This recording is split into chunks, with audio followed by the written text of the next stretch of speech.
La comédie de la mort.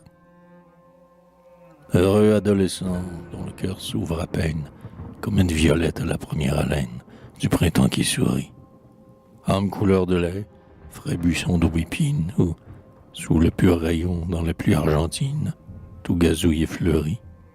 Ô vous tous qui sortez des bras de votre mère, sans connaître la vie et la science amère, et qui voulez savoir, poète et rêveur, plus d'une fois sans doute, ou lisière des bois, en suivant votre route, dans la rougeur du soir. À l'heure enchanteresse, où sur le bout des branches, on voit se becqueter les tourterelles blanches et les bouvreuils au nid. Quand la nature lasse en s'endormant soupire, et que la feuille au vent vibre comme une lyre, après le chant fini. Quand le calme et l'oubli viennent à toute chose, et que le sylphe rentre au pavillon des roses, sous les parfums pliés. Ému de tout cela, plein d'ardeur inquiète, vous avez souhaité ma liste et mes conquêtes. Vous m'avez envié. Les festins, les baisers sur les épaules nues, toutes ces voluptés à votre âge inconnu, aimables et chers tourments. Zerbine, Elvire, Anna, mes romaines jalouses, mes beaux lys d'Albion, mes brunes andalouses, tout mon troupeau charmant. Et vous vous êtes dit par la voix de vos âmes, comment fais-tu donc pour avoir plus de femmes que n'en a le sultan? Comment fais-tu donc, malgré verrou et grille, pour te glisser au lit des belles jeunes filles, heureux Don Juan?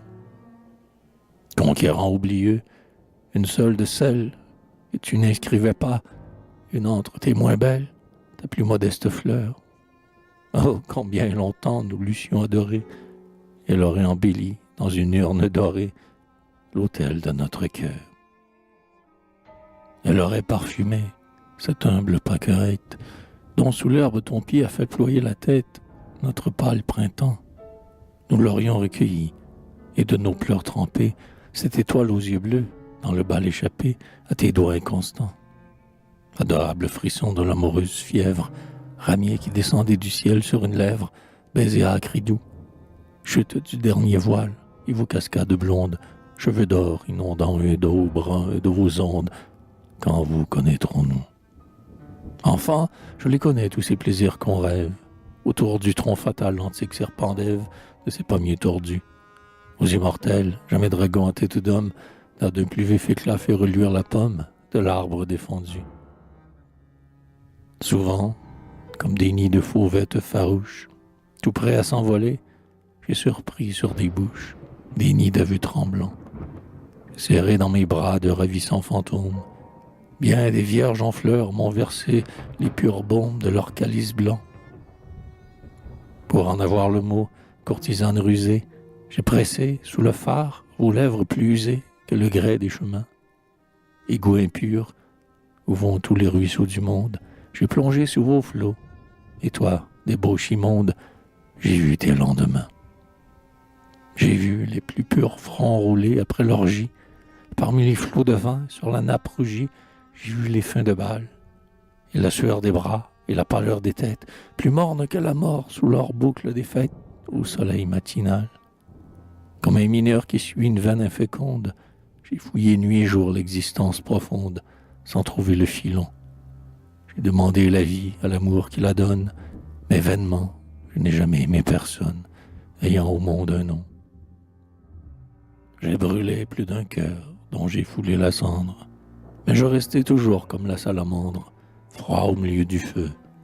J'avais un idéal frais comme la rosée, une vision d'or, une opale irisée par le regard de Dieu. Femme, comme jamais sculpteur n'en a pétri, Cyprine sans Cléopâtre et Marie, grâce, pudeur, beauté. Une rose mystique où nul ver ne se cache, les ardeurs du volcan et la neige sans tache de la virginité. Au carrefour douteux, Y de Pythagore, j'ai pris la branche gauche et je chemine encore, sans arriver jamais. Trompeuse volupté, c'est toi que j'ai suivi, et peut-être, ô vertu, l'énigme de la vie, c'est toi qui la savais. Que n'ai-je, comme Faust, dans ma cellule sombre, contemplé sur le mur la tremblante pénombre du microcosme d'or? Que n'ai-je, feuilletant cabas les grimoires, auprès de mon fourneau, passé les heures noires à chercher le trésor? J'avais la tête forte, et j'aurais lu ton livre, et bu ton vin amer, science, sans être ivre, comme un jeune écolier. J'aurais contraint Isis à relever son voile, et du plus haut des cieux fait descendre l'étoile dans mon noir atelier. N'écoutez pas l'amour, car c'est un mauvais maître. Aimer, c'est ignorer, et vivre, c'est connaître. Apprenez, apprenez. Jetez et rejetez à toute heure la sonde, et plongez plus avant sous cette mer profonde que n'ont fait vos aînés. Laissez Léviathan souffler par ses narines, laissez le poids des mers au fond de vos poitrines presser votre poumon. Fouillez les noirs écueils qu'on a pu reconnaître, et dans son coffre d'or vous trouverez peut-être l'anneau de Salomon.